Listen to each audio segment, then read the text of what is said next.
Ripple and XRP to leave a dent in the universe. I've been trying to tell people since 2020 what is actually happening in the systematic change in our financial system. And companies like Ripple are going to become a bank, I guarantee you. Coinbase is going to become a bank. Kraken is going to become a bank. And companies like Ripple, with their innovative technology that is transforming the banking system as we know it, and their token, XRP, that will transform the way that money moves through the system, are going to leave a dent in the universe. The next 6 years will be the greatest missed opportunity or the greatest opportunity ever taken in our living history. Imagine a world being there when the dot-com boom came in or the internet came in and people were telling you that they weren't going to send emails. You're out of your mind. Well, this is that moment. And people are very, very early. Only 5% of the population has exposure to crypto. Number one, bull run number one is your learning phase. So if you're getting in now, you got to learn bumps and bruises. Bull run number two, which will be 28 to 2030, I believe, that will be your wealth phase. And bull run number three will be your generational wealth phase. So in today's video, I'm going to break down how the Banking Association is touting XRP as one of the most innovative technologies. We're going to also look at something that's really, really interesting. I want you to pay attention to is what MicroStrategies is doing. You have to pull yourself out of the tribalism in a 30,000 foot overview. Remember this, the top 5 holders in Bitcoin. I'm telling you, Bitcoin and XRP are going to be number 1 and number 2 when the dust settles. In the next 6 years, Bitcoin and XRP will be number 1 and number 2. MicroStrategies, I'm about to show you, they are issuing a ton of shares to buy more Bitcoin. The top 5 holders in Bitcoin, Satoshi, who we don't know who it is, BlackRock, the largest asset manager in the world, MicroStrategies, which is the largest holder in Bitcoin in the world, and BlackRock is one of the top 3 holders in MicroStrategies. Very interesting, right? And also Vanguard, Grayscale, and America. So logically, do you not think that they may know who Satoshi is? The top 5 holders in Bitcoin are American. And now we're going to become the crypto capital of the world. All of a sudden, we're the crypto capital of the world. All of a sudden, they want to build this Bitcoin treasury to fix the sovereign debt crisis in America. You have to pull yourself out of the tribalism. The very thing that they created to be decentralized, to be anti-government, is now being used by the government to fix the system. So it's either they created it or you can't beat it, join it.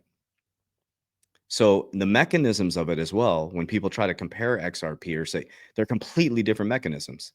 Bitcoin was created as a store of value. I don't think it was ever, they may say it was created to transact, but there's a reason why 80% of the supply has not moved. And I apologize, I got the number wrong. It's 21 million Bitcoin. I said 218 million yesterday. It's 21 million Bitcoin. That's it. It was always created, in my opinion, as a store of value. And what tells us that is 94% of the supply is gone and only 80% has not moved. So whoever is these big holders, they're not moving their Bitcoin. They're not selling their Bitcoin. And what did Trump tell you? He said, don't sell your Bitcoin. Michael Saylor at the top of the mountain, don't sell your Bitcoin. Then you have the whole other side, XRP. It is a payment token. It is a transact. You want to transact on XRP. Okay. So if you're an investor, you want to look at those as 2 different mechanisms, right? Then you have all the other ISO tokens and you have all the other tokens. All of them are mechanisms of the new financial system. So it's about pulling yourself to a 30,000 vote overview and really looking at the systematic change in the system. I've been saying since 2020 that Ripple is going to be one of the most disruptive companies in the ecosystem, and they're going to change the financial system as we know it. So let's dive in. So the first thing, Good Morning Crypto posts this. So Abs from Good Morning Crypto, it says, big news, Ripple is a platinum member of the American-based Banker Association, June 2024. Ripple is a leader in the enterprise blockchain and crypto solutions, transforming how the world moves, manages, tokenizes, and stores value, citing that XRP is a green digital asset, helping create a world without economic borders. Here's why that's important. Legitimacy enhances Ripple's credibility within the traditional banking association. I've been trying to tell you guys, they're the only one that's beat the SEC. So if you're a CEO of a bank, which blockchain technology company are you going to go with? One that's still waiting for clarity or one that actually has clarity? Advocacy, provide influence over banking policies and regulation. Networking facilitates partnership between business opportunities within banks. Education promotes blockchain education among bankers. Market expansion opens new markets for Ripple's blockchain solution in the banking. The American Banker Association is noted the largest financial trade group in the United States, representing banks of all sizes, including community banks, regional banks, and large money centers banks, federal savings associations, mutual fund banks, and trust companies. It stated that the ABA members employ more than 2 million people, safeguard 18 trillion in deposits, and extend nearly 11 trillion in loans, which implies a significant number of member institutions. Okay, so they're touting Ripple. It's right here. You can see it right here on the website, a green digital asset. And so think about that for just a moment. If XRP is going to zero and it's a shit coin, as people say, then why? Why would the American Banker Association be talking about it? Think about that for just a moment. Why would Brad Garlinghouse supposedly be meeting with the White House? Right? There's something deeper than us going on. This has been planned out for a very, very long time. There's a reason why the SEC went after Ripple. This is where I start to see the normalization of the financial system and the tokenization of the whole traditional financial system. So this product is the first XRP ledger-based token T-bill product designed to preserve your XRP principal while offering returns based on real-world assets, T-bills. So you get 1.5% yield on your XRP. So what you're starting to see is a normalization of the traditional financial system, okay? This right here, this is pretty cool. The top performing digital assets since the presidential election. So this probably should tell you something, right? We got BTC 38%, ETH 37%, XRP 328%. ADA was the other big one at 160%. So XRP since the presidential election is one of the top performing assets. And I can almost guarantee you after January 20th, you're going to see a parabolic move. More news today. This was yesterday. Pro-crypto Bernie Moreno assigned to the Senate Banking Committee. The news just keeps rolling in.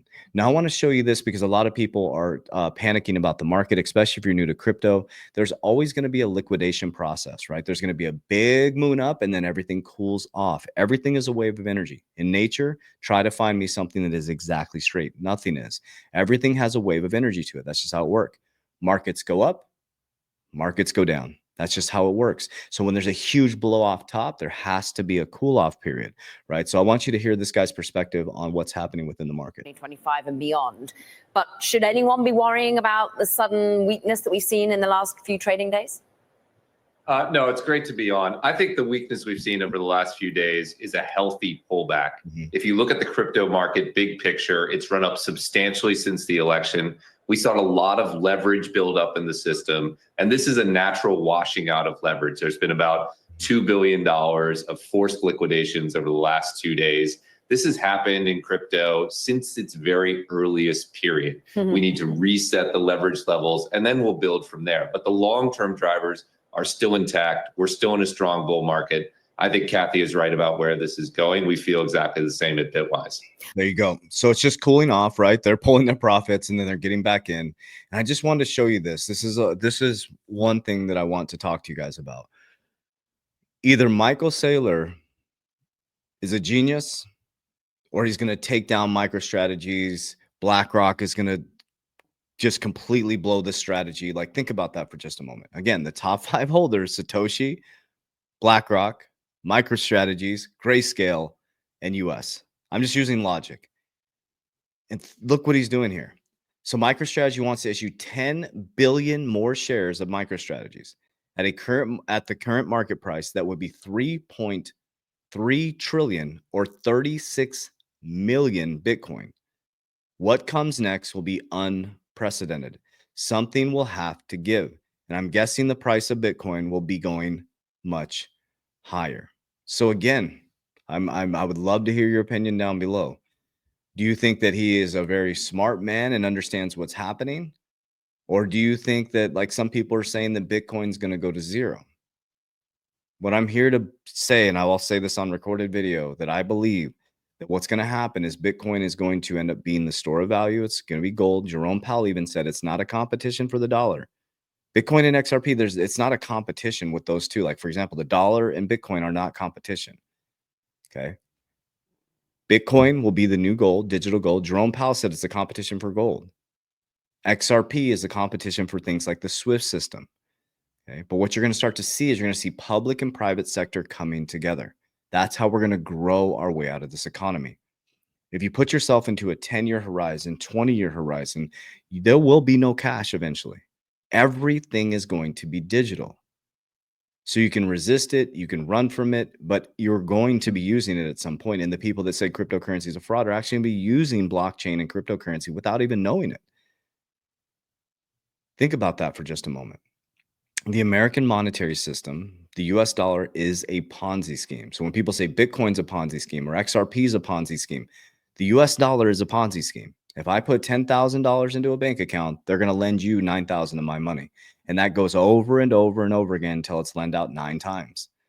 There's no new money created. Every single dollar in the system is debt. So when I get paid in someone else's debt, I transmute that into a deflationary asset.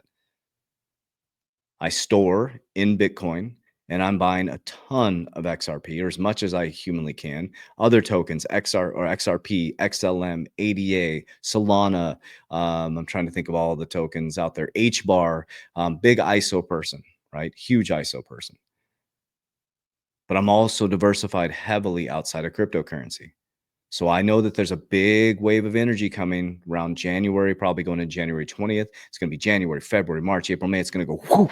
So what we do is we calmly pull on the way up. I pull it down the risk pyramid and I put it into the bottom of the risk pyramid, tier 1 capital. I use cash value life insurance. Rule number 1, don't lose money. Rule number 2, follow rule number 1, Warren Buffett.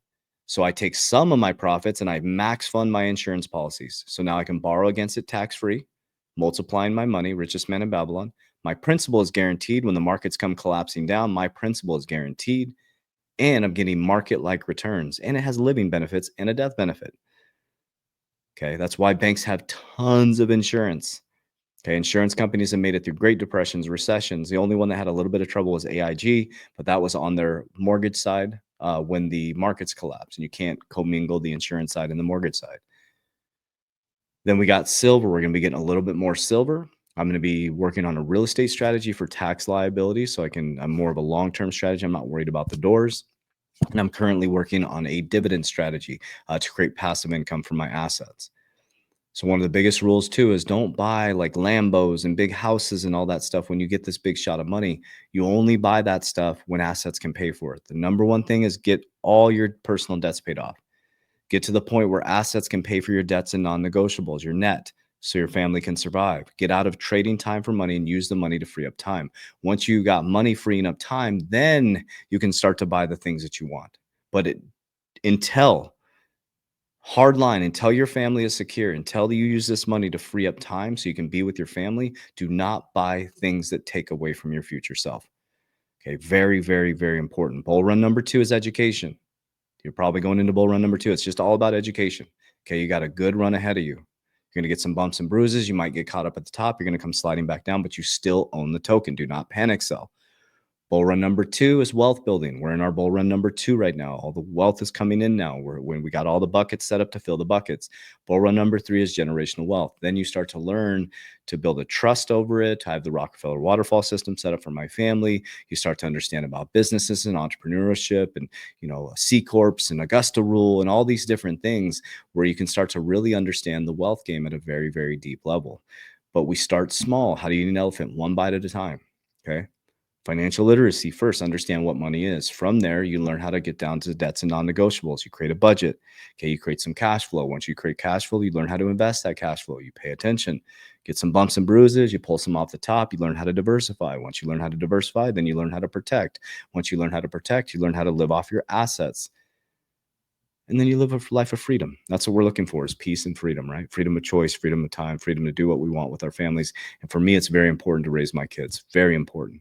That was my number one goal, is making sure that I could be there for my kids. My son is homeschooled. My daughter works with me full time.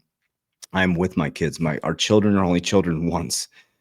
We're chasing this esoteric thing. We're trading so much time for money, but we're taking away from their childhood. You are their childhood. And there's this opportunity in this asset class where we can actually free our families so we can be there with our families, so we can raise our kids, so we can build that life we wanted, so we can play with our grandkids, so we can, travel around the world with them and do the things that we need to do and get back to the family, get back to God, get back to Christ, and back to family. So I love you guys. I appreciate you. I put out a huge warning yesterday. I put on every single video. I don't care if it messes up the video. I am not DMing you. I'll never proactively DM you. Only if you DM me, we'll DM you back. I'll never ask about your crypto. I do not trade people's crypto. We don't have a trading platform. We do not. You'll never send me crypto. You'll never send my team money directly, ever. We do not trade people's money. Okay, very important. Those are all scammers. They're actually making fake IDs. And the ID that I post is not my information. They took it off my website. That's a fake ID. They're sending it to people and saying, hey, listen, they're trying to do everything they can. That's not me you're talking to. Make sure you spread the word. Okay. We have resources for you, but you'll never send my team members money directly, ever. So down below, the first resource, to be very clear, we want to make sure we're very clear, is it's called a needs assessment. We can help you with retirement strategies, okay? People ask me all the time how I use cash value life insurance. What I do may not work for you. So when you fill that out, my team will text you, call you, email you, make sure you show up to the appointment. They're getting slammed with appointments, okay? They're going to walk you through your retirement strategy, what works for you, where do you look, and we're going to help dream a little bit and help you reverse engineer. That's a free consultation. You'll never send them money directly, ever. Then we have the Coach JV Academy, or you see the 120-day challenge down below or in my social media platform. I've helped 9,300 people get their shit together. Lock and load, 4 months. Dive in, community, live calls, market calls, education, support. It's your vibe. It's your tribe. Get in the vibe. Let's rock and roll. We're going to kick some ass in the next 6 years. We're going to lock arm in arm. And we know that our battle is not against anybody. It's a battle against our own conscience. I'll see you on the inside. Warriors, rise. Get your shit together. Love you guys.